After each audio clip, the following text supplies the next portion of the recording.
galera, tranquilo? Bom, essa parte da aula a gente vai comentar sobre o modelo atômico atual. Por que ela tem um recorte especial na aula? Bom, com o advento e o desenvolvimento da mecânica quântica, alguns fenômenos não eram conseguidos ser explicados com a mecânica clássica. Então a mecânica quântica veio para solucionar esse problema. Eles conseguiam explicar quase tudo o que acontecia no universo, tanto na esfera macro, porém, quando eles partiam para a esfera micro, quando eles foram estudar a luz, foi necessário desenvolver ferramentas que antes não se tinha conhecimento. E essas ferramentas, exclusivamente desenvolvidas para explicar o que acontecia com a luz, foi denominada como mecânica quântica. Beleza? Então, bom, a teoria e o modelo de Bohr conseguiam explicar quase tudo. Porém, ela não conseguia explicar o fenômeno da luz. E com o advento da mecânica quântica, desenvolveu alguns conceitos que se chama de teoria atômica. Beleza?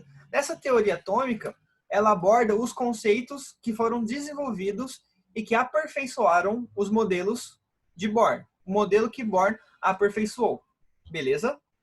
Então, bom, o primeiro advento foi com Arnold Joe Sommerfeld, em 1920, que ele descreveu que o elétron descreve trajetórias elípticas ao redor do núcleo.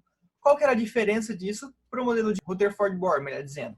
Foi que, para o modelo deles, de Rutherford Bohr, o átomo ele estabelecia uma trajetória circular ao redor do núcleo, e não uma trajetória elíptica, que foram o que eles descobriram. Existem algumas características para que isso fosse descoberto. Uma delas é, se o elétron descrevesse uma trajetória circular, chegaria um momento que ele se chocaria com o núcleo, fazendo com que o átomo desintegrasse. E imagina se o átomo desintegrasse. Nada do que a gente conhece, do que a gente vê, do que a gente estuda, do que a gente se alimenta, veste, ia existir. Porque todos os átomos que constituem esses objetos, esses alimentos, iam estar desintegrados. Então, com a teoria quântica, com a teoria atômica, Arnold Sommerfeld descobriu que a trajetória que o elétron faz é a trajetória elíptica. Beleza? Não mais a trajetória circular, a trajetória elíptica. Bom, Louis Victor de Broglie, em 1924, propôs que o elétron apresenta um comportamento dualístico. O que seria isso, esse comportamento dualístico? Ora ele se comporta de uma forma similar a uma onda, ora similar a uma partícula. Dependendo do que está se fazendo com o elétron, de como se estuda, ele vai apresentar um caráter mais físico, um caráter mais palpável, ora vai apresentar um caráter mais ondulatório. Como que eles chegaram nisso?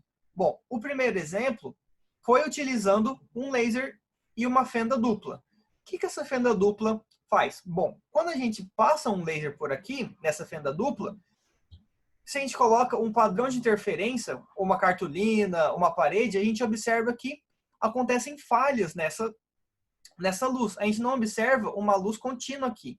Por que acontece isso? Isso acontece por causa do fenômeno de interferência. Interferência construtiva, quando as ondas se somam, dando uma intensidade maior, uma intensidade luminosa maior, tanto a interferência destrutiva, onde as ondas da luz, ou no caso desse laser, se anulam, fazendo esses buracos aqui. E muito legal descobrir isso, né? Por quê? Porque aqui eles provam que o elétron apresenta um comportamento de onda, justamente por ocorrer esse fenômeno de interferência construtiva e destrutiva quando se aplica um laser nessa fenda dupla. Essa fenda dupla, ela meio que separa as ondas do laser, fazendo com que, ora, ocorra o fenômeno de interferência construtiva em densidade que a gente consegue observar nesse segundo anteparo, com uma intensidade maior, ora, elas sofrem o fenômeno da interferência destrutiva, formando esses buracos nesse painel que a gente observa no anteparo. Isso aqui foi responsável por denominar a característica onda do elétron. Beleza? E professor, você falou que ele tinha o comportamento dualístico. Então vamos comentar sobre isso. Aqui, ó, a gente observa que nesse fenômeno que chama o efeito fotoelétrico, o que acontece?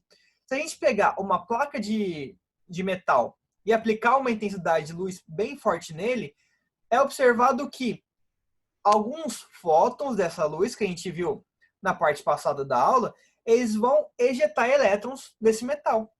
Professor, como assim? Bom, é como se a gente pegasse uma bola de sinuca e tacasse na outra. Quando a bola branca acerta a bola 8, por exemplo, a bola 8 se movimenta. É o mesmo fenômeno que acontece aqui. O fóton da luz ricocheteia, acerta um elétron. Se ele tiver uma velocidade determinada, o elétron sai desse metal. E por acontecer esse fenômeno, a gente observa que o elétron também apresenta o caráter de partícula. Ou seja, dependendo de como a gente analisa o elétron, de qual experimento a gente observa, a gente vai caracterizar ele com um comportamento específico. Beleza? Na fenda dupla, ele vai apresentar a característica onda. Já no efeito fotoelétrico, ele vai apresentar uma característica de partícula. Beleza?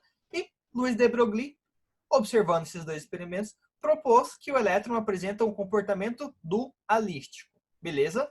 O outro pesquisador, outro físico, chamado de Werner Heisenberg, demonstrou que é impossível determinar a posição e a velocidade do elétron simultaneamente, dando origem ao princípio da incerteza.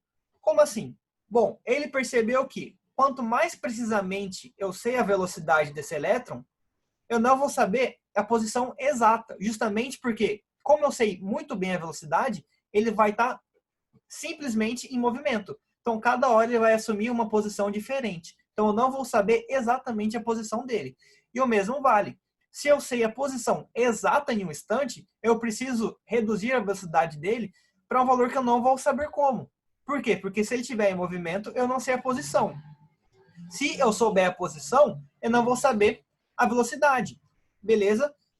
Então, ao observar isso, Werner Heisenberg deu origem ao princípio da incerteza. Você não consegue saber a velocidade e a posição do elétron com uma precisão muito grande. Você tem que trabalhar com uma probabilidade. Ora, eu sei uma probabilidade do elétron estar numa velocidade e uma posição. Se eu souber muito precisamente a velocidade, não vou saber a posição e vice-versa. Isso dando origem ao princípio da incerteza, muito conhecido. Aqui a gente tem as características do modelo atual. O átomo possui partículas positivas, negativas e neutra. As partículas neutras, os nêutrons, foram descobertos por Chadwick. Chadwick foi o pesquisador responsável por descobrir os nêutrons no átomo, ok? Bom, os prótons e nêutrons estão localizados no núcleo, sendo que isso contribui quase que totalmente para a massa do átomo. Isso acontece porque a massa do elétron é insignificante. Ele é como se você pegasse um próton e dividisse por 1.800 vezes. Isso soma quase nada na massa. É a mesma coisa de a gente estar na balança, tirar um fio de cabelo. Isso vai interferir na massa efetiva na balança? Não, a mesma coisa acontece no átomo, ok? E os elétrons estão localizados fora do núcleo, na região chamada de eletrosfera. Vou testar vocês agora. Quem foi o pesquisador que descobriu a região chamada de eletrosfera? Quem que foi? Se você respondeu que foi Rutherford, acertou. Tá prestando atenção na aula. Beleza? Então, muito obrigado por vocês terem acompanhado até aqui e vamos para a próxima aula.